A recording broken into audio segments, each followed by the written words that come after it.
पांच शब्द और पांच मुद्रा वही निश्चय करमान। उसके आगे पुरुष पुरातन उसके खबर न जान। उसके आगे भेद हमारा जाने ये कोई जाननहारा। कहे कबीर जानेंगे वही जा पर कृपा सदगुरु के होई।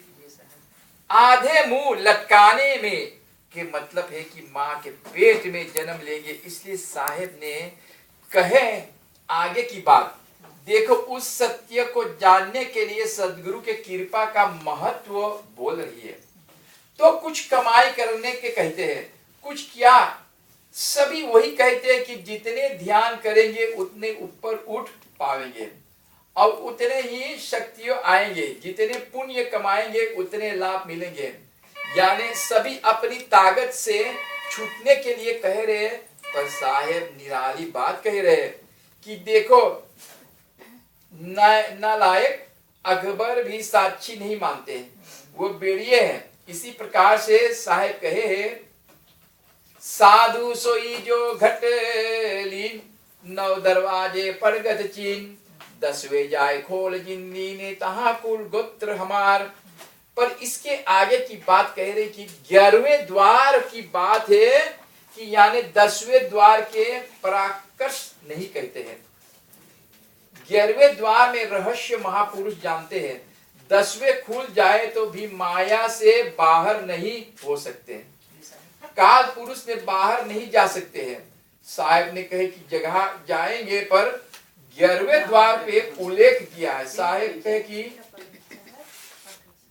चोर तो साहेब की बानी चुरा कर 10वें द्वार के अंतिम गुण स्थापित करते हैं। ये 10 दरवाजा जो हम लोग के आंख नाक कान पान जनता है, इसी में काल निरंजन ने यही में बांध दी से। 11वां द्वार जो ने साहेब है कि ओके खोजो वहां से निकले के 10वें द्वार से न्यारा है। 10वें द्वार से आत्मा कभी अमर लोक नहीं पहुंच सकती है। 10वें द्वार से कुछ साहेब की नकल करते हुए ये अमर लोक सचखंड जा रही है, पर फिर आकर 10वें द्वार में अटक जाते हैं। जिस रास्ते से वो जाएंगे वही पहुंचेंगे। मौत के समय भी ऐसा ही हो जाता कि जहां के प्राण निकलते हैं वहां पहुंचता है जीव। मौत के समय जब प्राण निकलते हैं, इस पर साहेब ने कहे कि अंत समय जब जीव का वे यथा कर्म तब देही पावे। अंत समय तो आता है। अपने कर्म अनुसार ही जीव दूसरा शरीर धारण करता, अपने कर्म अनुसार। इस जन्म के जितना हम लोग के अगले जन्म के संस्कार नहीं कैली van vorige leven hebben we dat meegenomen om ons terug te gaan verbeteren। हट द्वार से प्राण निकसा तो नरक खान में पावे बासा। मौत के समय यदि प्राण मल द्वारा से निकल जाए तो जीव सीधे जाकर नरक में पहुंचेंगे। जानो ना, मल द्वारा जहां हम लोग वैसे वाला जा जाए पंदारे तो जाए मल द्वारा जा जैसे बिसाई साई में जाएगा। उसके पहचान है कि मल बाहर आ जाएंगे तो, क्योंकि जब नरक में जाना होता तो जमदूत लेने आते हैं। जब जाएंगे अकेला सब चीज छोड़ के तो मल द्वारा से तो जमराज वहां ले हैं। जमदूत लेने के आए थे। ऐसे में डर के मारे मनुष्य का मल बाहर आ जाता है। मरने वाले पता छोड़ जाता कि कहां गया। जैसे खुद खुशी करने वाले संदेश लिख जाते हैं, को अपने का आत्महत्या करते लिख दे तो कि ऐसे अब अपने से कर लिए, कैसे बोले अलग मोड़। इसी तरह मरने वाला बताकर जाते, जानकारी नहीं हो पाते चलना है कि कहां गया। आप कब मरेंगे आप जान सकते। आप सूर्य के तरफ 1 मिनट दे करके नीचे देखना। अगर आपको अपनी छाया बिना मस्तक की देखते समझ लेना कि 6 महीने तक महीने है। जैसे सूर्य उगे है रात के दिखा चांद, तो ऊपर चले तो पंचाई दिखाई कि देखिए कभी मूड़ी ने दिखाई, कभी हाथ ना दिखाई, तो धीरे धीरे जान जो हमारा नाने काम करता है जब के समय आ गया। तो इसी प्रकार से जैसे नीले रंग के मक्खी यदि लगाकर घेर लेती है, ऐसे समझना कि महीने भर जीवन शेष है, जिसे दोपहर पे टूटने तारे रात हो जाते हैं।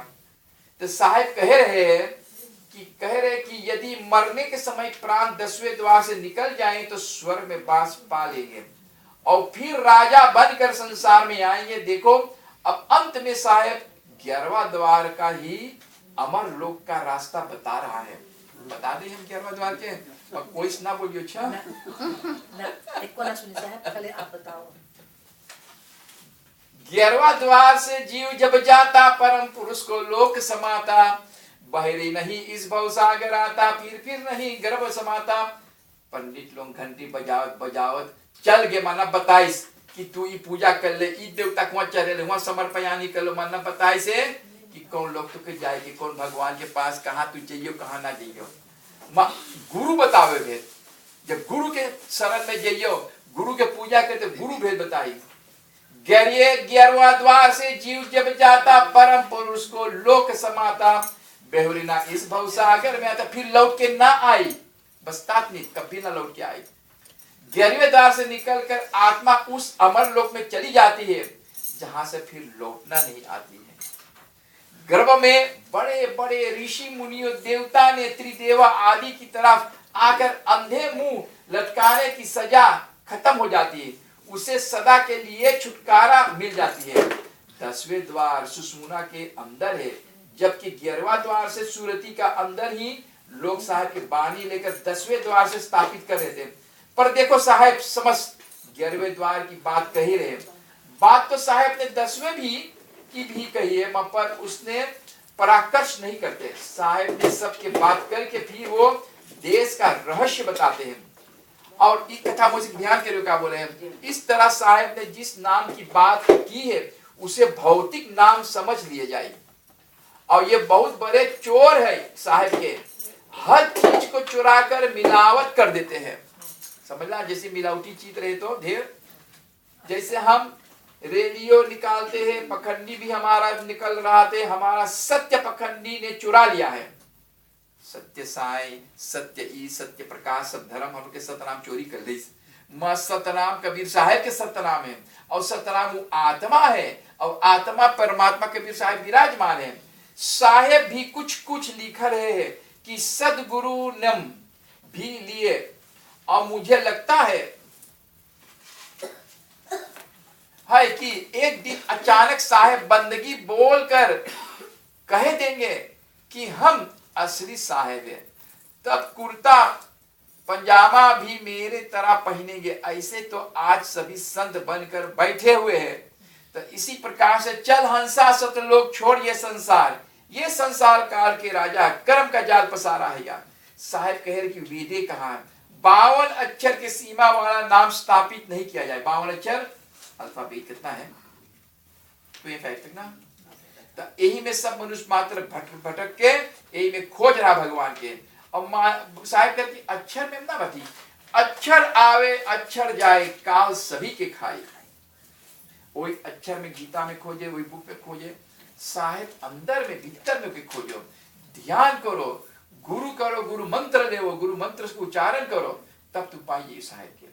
और जो लोग ना खोजियो अंदर में, तो बाहर ना पाइए। बाहर जितना सब नासमान है, जितना चीज है, जितना सब वस्तु सब हम लोग अपने बनाई लिए हैं, और वही आगे लोग जना मूड पटके जितना चीज है, पित्तर पानी पुत्थर जितना है, बोले मूर्ति पूजे होवे ना मुक्ति। इससे ये सब व्यापारी के जुक्ति, व्यापारी के मतलब है जो दुकानदार जैसे कोई सौदा उदा बेचे, बनाए ना के रंग के धर देली, बस जब मूड़ी पट को फूल धरो, एक गिलास पानी मांगो दे, तो उसे मांगा तू दियो, तू गिलास पानी दियो, तुम्हारे पास चेतन है, समझला। तो ऐसे साहब कह रहे कि जो चेतन उसको खोजो, समझला। और जो सत्संग करिए तो चीज पहियो, नहीं तना पाई पहियो।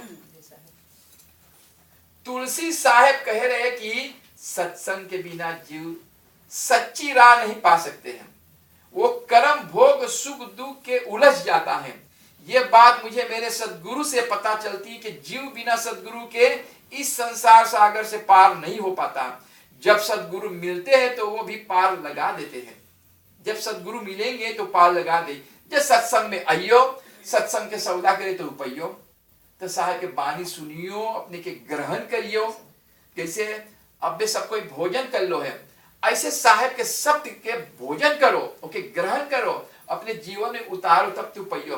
सागर के पार नहीं पाता। जब सदगुरु मिलता है तो वो पार लगाते। सदगुरु के बिना जीव बुद्धि से हीन हो जाता है। जब हम के गुरु ना सदगुरु तो बुद्धि अपना आपा नहीं जान सका, तो यदि सदगुरु नहीं मिलता तो मुक्ति पदार्थ हाथ नहीं आता।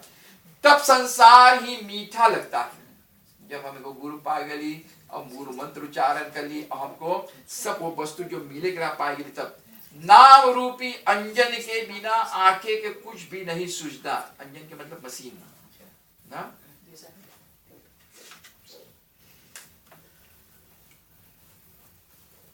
सब तीरथ गुरु के चरण में तारे, सब तीरथ गुरु के चरण लारे, चरण पर धीर सदा हमारे। सहजो बाई कह रहे साके भक्त है कि सभी तीरथ गुरु के चरणों में ही निवास करता है। इसलिए उनके चरण को दृढ़ करके अब पकड़ लो, उनके रात दिन पूजा करो। उन्हें छोड़कर अन्य किसी देवी की पूजा मत करो। गुरु के चरणों के ही इष्ट मानकर उन्हें ध्यान करो। गुरु के चरणों के प्राणों से भी प्रिय जानकर प्रेम करना। गुरु के चरणों से प्रेम करना वो जीव संसार सागर से तर जाता है। यदि कोई आशा हो तो वो गुरु के चरणों में प्रेम की लोभ, लाभ, हानि, सुख, दुख, मरण कुछ भी नहीं है। गुरु के चरण में ही रहना। गुरु ही मुक्ति रूपी और फल प्रदान करने वाले हैं। सहजो भाई अपने गुरु के चरण दास जी के लिए वो रही है, अपने चरण में मेरे प्राणों की आधार है। समझला। जब हम गुरु के विश्वास करबे, गुरु के रास्ता शैली पे चलबे, तब हमके वो वस्तु मिल पाएगा। नहीं तो संसार सागर से पार कभी ना होंगे। एक जन्म मरण के हम लोग एक खोटा लगाएंगे। समझ में आते? कबीर साहब धर्मदास जी को समझाते हुए कह रहे कि समझ बिना जीव के कल्याण नहीं होगा। मैं जुग जुग से आकर ये जीव को समझाता है।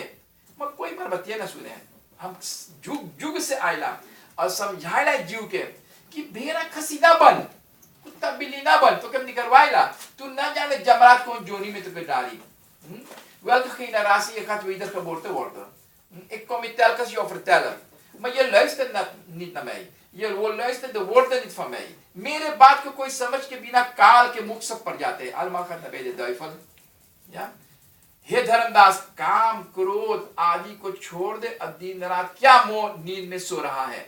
या समय आने पर सो और फिर सुबह को जाग करके नहा धो करके फिर अपने गुरु के ध्यान करो। फिर नौकरी जाओ, अपन काम धंधा में भी रहना।